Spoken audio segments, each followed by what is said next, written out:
তাদের সাথে আমাদেরকে ব্যাখ্যা দিবে, তারপরে আমরা দেখবো এটা কি অনুমতি দিতে পারে। ঠিক আছে, তাহলে সুলতান ওদেরকে জেলখানায় নিয়ে দেন। তুমি সাজা পরোনা লিখে দেবো, সাজা পরোনা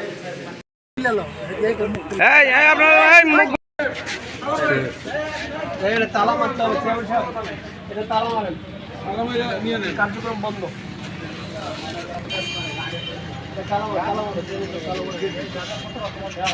পুলিশ করে তালা মারে, তালা মারে।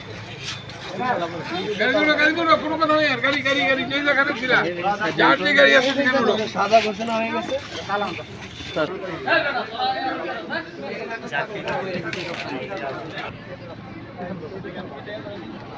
আগে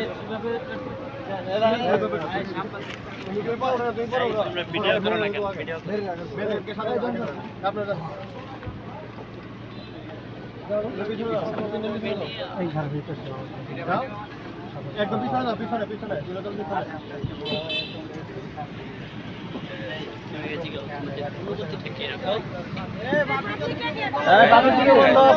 বন্ধ।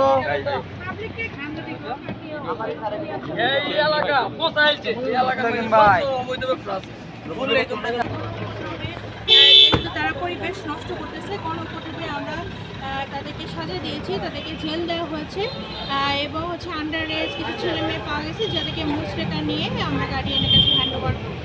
আর আপনারা প্রচার করবেন যে হোটেল তাদের কার্যক্রম হচ্ছে বন্ধ থাকবে, তারা হচ্ছে তাদের পরিবেশ ঠিক করার পরে তারা এবং হচ্ছে তাদের ব্যাখ্যা দেওয়ার পরে তারা আবার এটা কার্যক্রম চালু করবে।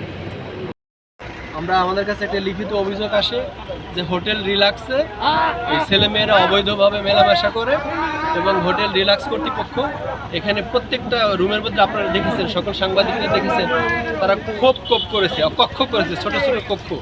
সেই ছোট ছোট কক্ষগুলোতে ছেলেমেয়েরা একসাথে তারা অনৈতিক কর্মকাণ্ডে লিপ্ত থাকে। এই অনৈতিক কর্মকাণ্ডে লিপ্ত থাকার অপরাধে আমরা কয়েকজন ছেলেমেয়েদের কাপলকে আমরা ধরেছি এবং আমাদের এসিলেন্ট সাহেব, ম্যাজিস্ট্রেট সাহেব তাদেরকে সাজা দিয়েছে এবং আমরা এই হোটেল কর্তৃপক্ষকে হোটেল বন্ধ ঘোষণা করেছি।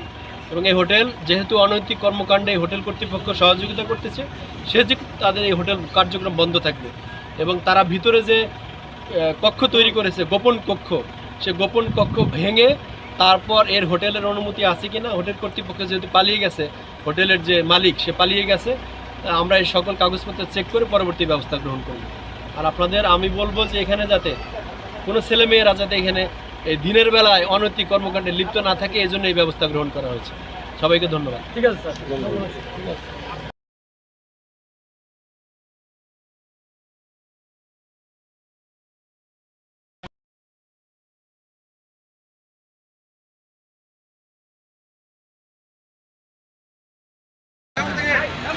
সবাই